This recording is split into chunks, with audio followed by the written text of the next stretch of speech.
Hello and welcome to Creating Powerful Habits. So just quickly, I'm so excited that you guys are here and we're going to learn all about how to build powerful habits today. So just a few things before we start. So keep an open mind to new concepts. This isn't going to be your standard how to create habits kind of workshop. My coaching style is a little bit different. So we're all about self-honesty and self-responsibility, which can sometimes be a bit triggering to the ego, and it can be a little bit confronting at times. If you're triggered by anything that I say today, that's a good thing. It means that there's something there for you to look at and inquire within yourself. I'm more than happy for you to reach out or DM me if I do say something that triggers you, or just anything that you take away from this. Also, I love it when you guys share on social media. So I'm happy for you to share, take photos of any of the slides or any of that. If you do, I would love for you to tag me. And also you can DM me any of your takeaways, what you're implementing from this, what you like, what you dislike, if something triggers you. My DMs are open, so I'm more than happy for you to reach out.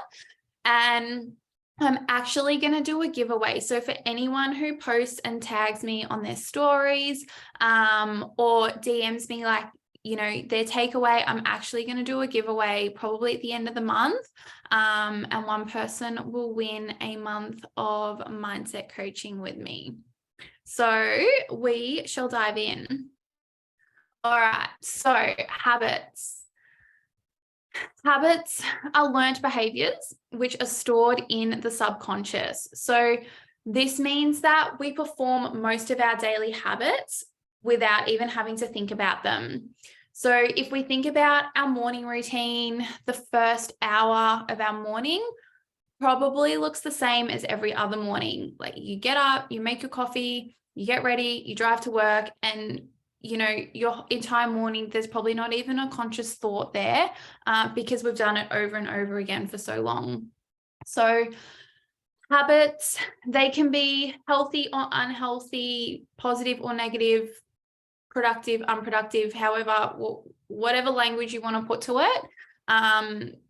They can either be productive towards what we're wanting to achieve, or they can be unproductive. The longer we have been performing a habit for, the harder it is for us to break. So the more times that we have repeated a habit, the more hardwired it has become in the brain, and the more unconsciously we perform it. So this is why we might tell ourselves that we want to change our habits or create new habits, and then without even realizing it, we just continue to repeat the old same patterns. Your brain doesn't actually want to create a new or unknown habit, even if the new habit is healthy or beneficial. So your brain wants you to continue the habits you have currently, because it doesn't want change, because change would require a conscious effort. And to our mind, it's well, that's hard. Let's just stick to the habits that we already know. Even if the habits that we already do are unhealthy, unproductive, whatever it is. And our habits form our identity, and our identity forms our habits. So our daily habits are meshed into our identity, and our identity is based off our habits, right? So we're going to go into this a little bit further now, and explore the role that identity plays. So the more we repeat a behavior, the more we reinforce our identity around that behavior. So if we take a look at your daily habits, or even just if we took a look at, what the first 1 to 2 hours of your morning routine looks like, I'd say it would tell us a lot about your identity, right? So I'm going to jump into some examples of this.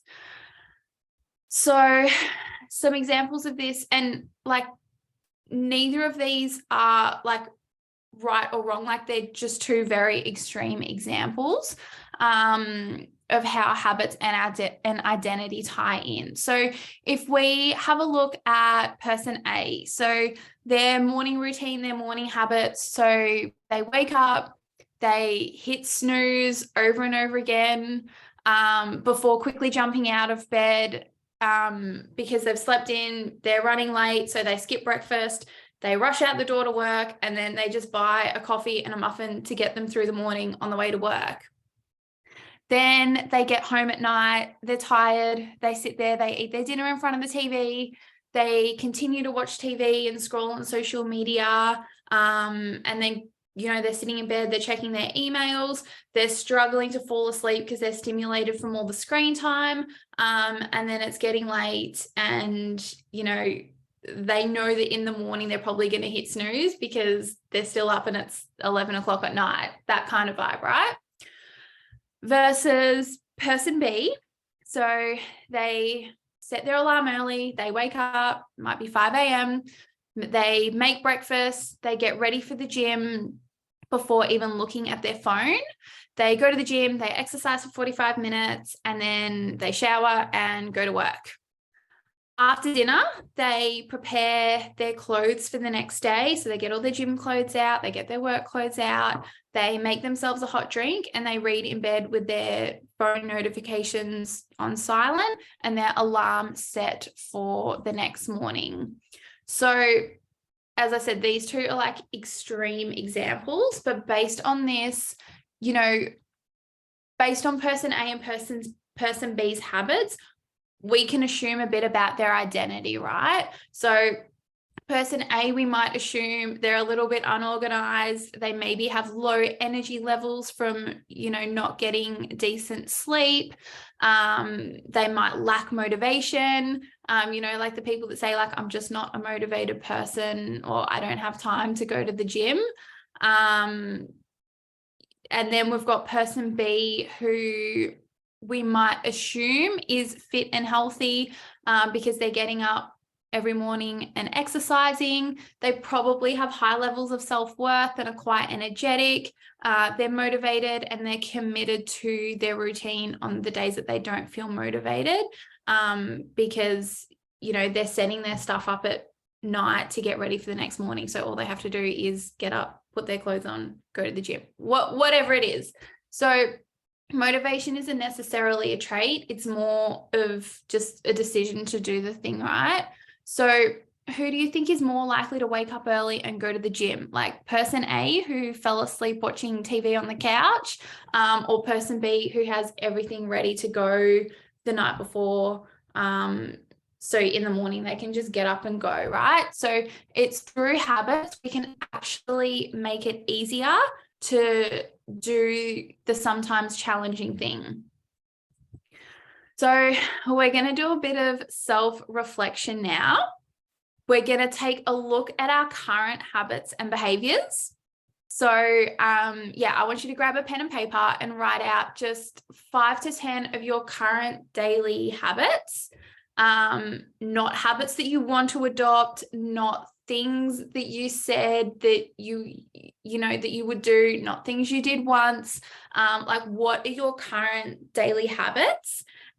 Like, what does your typical Wednesday look like? Not Monday morning because I'm motivated on a Monday. Like, what is a typical Wednesday for you? And just remembering that some habits will be unhealthy. Chances are you have a lot of habits that you want to change, and that is so perfect and so great, and that's why we are here.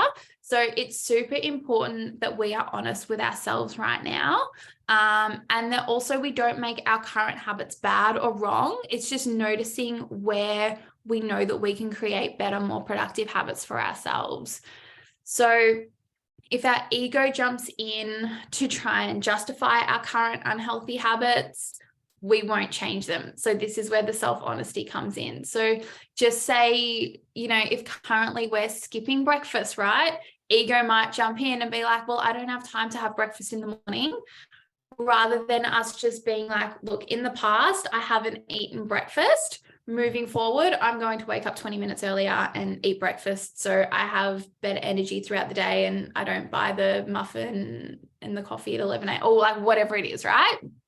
So ego might try and defend our current unproductive habits, and that's so okay. It's just noticing that, right? So this is where we're going to tap into self-honesty. So grab your pen and paper, write out what are my daily habits and routines? What do they look like? List 5 to 10 daily habits. So if they're healthy, if they're unhealthy, just what it currently looks like for you. And then what do these habits say about my identity? So based off the habits that we've written down, what does it say about our identity? So you can pause this if you need to, write it all down, come back. But then really, like, if we're self-reflecting, then we get to ask ourselves the question, are these habits the habits of the best version of ourselves? And if the answer is no, that's perfectly fine. That's what we're here. That's what we're diving into today. So creating new habits that align with the identity that you want to adopt. So we want to choose habits that align with the version of yourself that you want to create, that feel good for you and what you value. So we want to create habits that are productive for us, not habits that we saw someone else doing. So I use random examples throughout this, and I always use like waking up early and going to the gym and that sort of thing.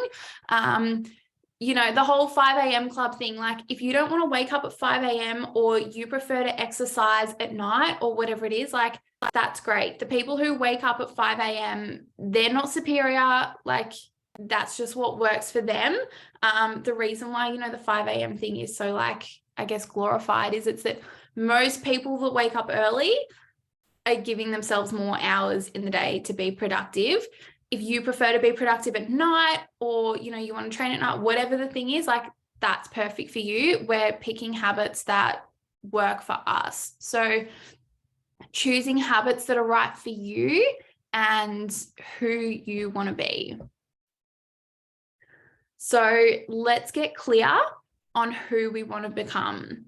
And I don't mean like become someone else. I mean, the version of us that we want to bring out and the identity that we want to create. So we are where we currently are based off of our habits and routines, right? So for us to step into our new identity, we need to adopt the habits and routines that align with the future version of us. So we need to get really clear on what that actually looks like. So I'm going to take you through a visualization process now, and I just want you to get really comfy. So where you are, you can either just like sit back, get comfy, you can lay down if that feels more comfortable for you. And I actually want you to do this. Like, don't just be like, yeah, whatever, I'll just listen to what you're saying and visualize, like whatever. Like, I actually want you to do this because getting clear is so important. So yeah, unless you're driving, listening to this, like right now, get comfy, close your eyes. We're going to do this.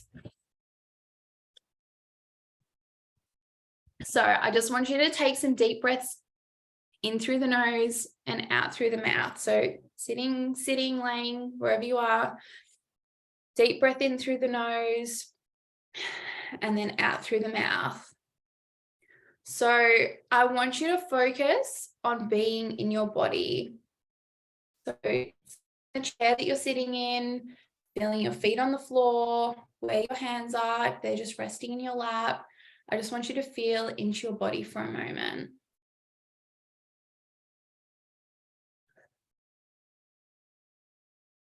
And on the next exhale, I want you to allow yourself to just relax. Just allow yourself to relax and go a little deeper here. Now, I want you to visualize yourself in the future, waking up in the morning, waking up as the best version of you. Notice how you feel upon waking. What does your morning look like? What does your morning routine look like?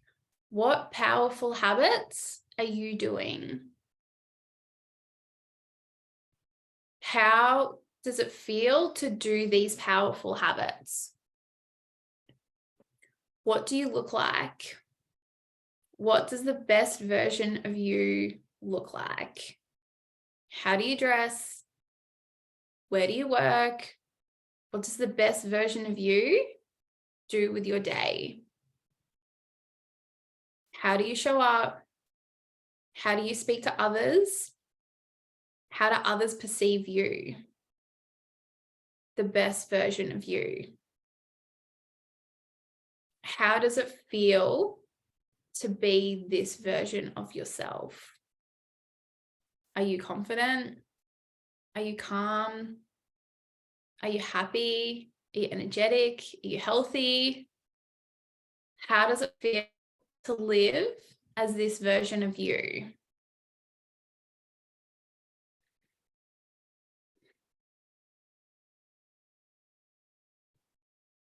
As this version of you, what advice do you have for current you? What advice does the best version of you have for current you? What would this version of you say to you right now?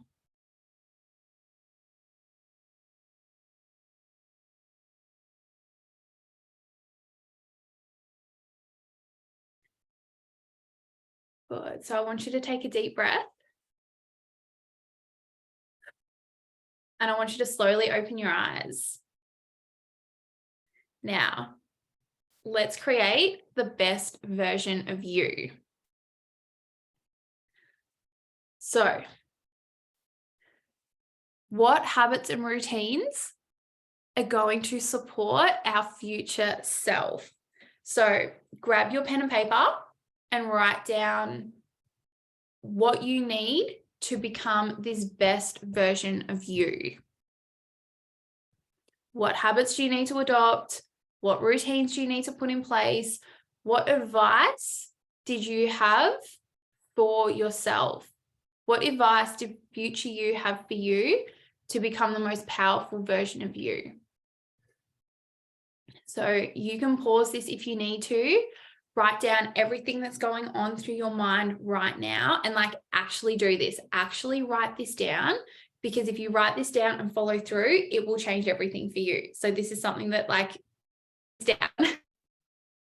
So you can pause this if you need to, because this can bring up a lot. But yeah, once you write everything down, we're going to look at intention. So we've listed all of our habits. Each habit should have an intention behind it. So it should have a clear intention and a reason for doing it, right? So what is the intention behind the habit? If there's no clear intention, it probably doesn't need to be a habit. We probably don't need it right now. So we're not doing an ice bath because we saw someone else do it. It's do you believe in the benefits, and does it actually contribute to being the best version of you? So writing out our intention for each of these with, in our mind, how does this contribute to me being the best, healthiest, fittest, successful, whatever it is? How do these habits contribute to that? So turning behaviors into habits. So it can take up to 2 months for a behavior to become a habit. So our brain is always looking for the path of least resistance. So we need to make it easy for ourselves. So we can just start with one thing and add on another thing over time. we don't need to be dramatic with it. Our brain doesn't want us to create new habits. It likes our current habits because our current habits don't require conscious thought or effort. So let's make it easy by just starting with 1 or 2 habits that we know that we can commit to, and we can always add on over time. We don't need to implement 20 new habits immediately. We don't need to completely overhaul our life and habits in 1 week.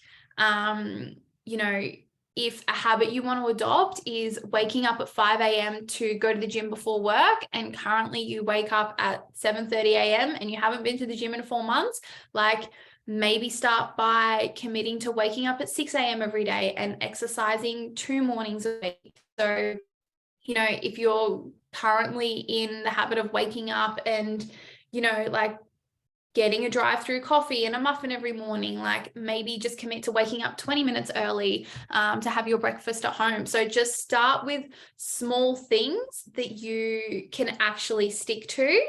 As I've said, habits are unconscious. So, we can't bullshit our unconscious, right? It's like, how many times have, you said to yourself, oh, I'm going to do a thing. And then like deep down inside, you're like, lol, I know I'm not actually going to do that. Like, so if it's like, I'm going to stop ordering Uber Eats next week. And it's like, I'm probably going to order the Uber Eats. Whatever the thing is, like, I'm using all these random examples throughout this. You know what I mean? Whatever your thing is, right?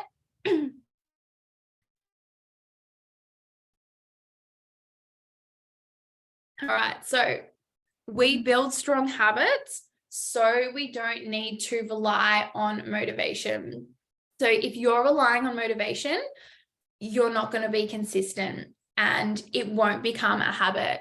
So people who are consistent or have all these healthy and productive habits, they're not more motivated people. Like, motivation isn't a trait that you're born with. It's something that we decide and it requires discipline. So new habits require discipline. They require you to show up and do the thing when you don't want to. When it's cold, dark, wet, you're hungry, you're tired, you're bored, like whatever the excuse is, discipline means anyway. Their stories will come up. It's like, not being like, oh, I'm tired, so I'm going to listen to my body and sleep in. Like, this is where self-honesty comes in. It's like, am I tired because I stayed up watching Netflix and, I'm going to do the thing I don't feel like doing, and then go to bed earlier tonight, like whatever it is, you get it, right? So, and like, listen to your body. I'm not saying don't listen to your body, like use discernment here. But is it like, do you actually need to listen to your body, or do you just need to stop like bullshitting yourself with excuses? So when you find yourself coming up with excuses, remember that habits are unconscious. So the unconscious wants to keep us the same. And I ran Sabotage the Masterclass, an entire masterclass on this. So if you haven't watched it, it's free. I'd recommend going and watching it because it goes deep into like why we self-sabotage and ways around it. So yeah, I would highly recommend that one. All right. So what we do want to do is create lasting change with these habits. So I've just put some dot points here. If you take anything away from it, it's like, take this and use this. So get clear on what the best version of yourself looks like.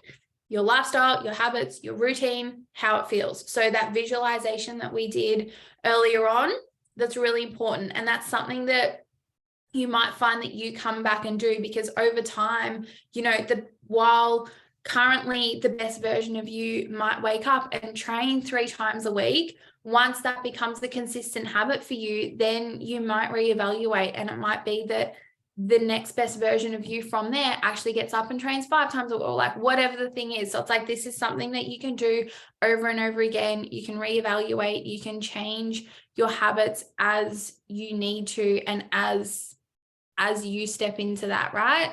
So writing out clear habits and routines and intentions. So, you know, physically write them out and have them somewhere, whether it's on your phone where you can see them, whether you have them in a diary or you stick them up on your fridge. Have it actually written out, rather than just like, oh, I'm going to tell myself that this is what I'm going to do. And then it's like, it all just gets lost and you repeat your old patterns. It's like, actually physically write it out and hold yourself accountable to it.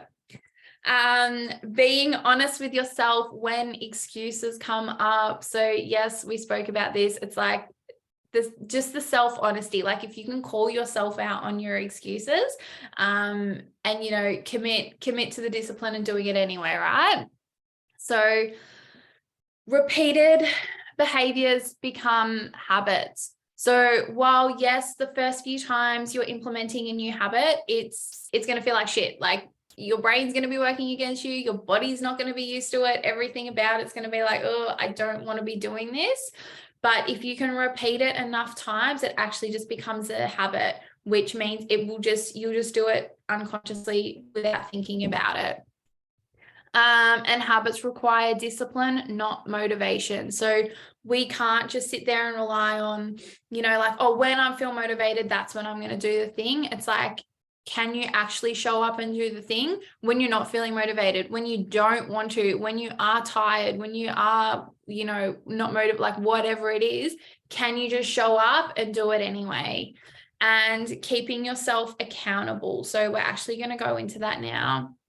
And as part of this, so in the next section of your portal, you can actually download this template that I've made for you, which is where we go through everything that we've gone through today. So it's like mapping out our current habits and identity, which we should have already done. What the things are that we're going to implement. And then there's a daily discipline tracker. So it's writing out your daily habits and routines and then actually physically ticking them off every single day, to keep yourself accountable. And, you know, as I said, this, you know, what your new habits look like right now, in 3 or 6 months' time, there might be new ones that you want to adopt. So, you know, this template, you can use it over and over again. The discipline tracker is monthly. So you can literally like print off or save a new one every single month and use this time and time again to keep yourself accountable. So we build strong habits so we don't need to rely on motivation. So I spoke about this. It's, you know, once the habits become unconscious and these behaviors become habits, we don't need to rely on, I'll do it when I feel like doing it. They'll just, you know, we'll just get up, we'll do the thing. Like, I don't know, I like to use early mornings as an example, but you know, for me, like I've been waking up before 5 a.m. for the last 10 years, and I still have days where my alarm goes off and I'm like, oh, I really don't want to like get out of bed. You know, it might be cold, it might be raining, I might be tired. Like I've had nights where I haven't gone to bed till late, and it's like my alarm goes off in the morning, I just get up. Like it's a habit, it's a thing, I just do it. So this is why we build strong habits. So we're not just relying on like motivation when it feels good. It's like we can actually do the thing that's going to be productive and that's going to benefit us on the days that we don't feel like doing it. When it sucks, when it's hard, we do it anyway. So that is it. I know it was quite like punchy, quite direct. As I said, I would love for you to even just like send me a message and let me know what you thought of it. Let me know what you take away from it. And yeah, I would love to give one person 4 weeks of mindset coaching. So anyone who either shares on their socials, jumps into my DMs and just let me know what they thought of it. You know, if anything triggered you, anything like that, like bring it in. I'm fully open for it. But thank you so much for being here. And yeah.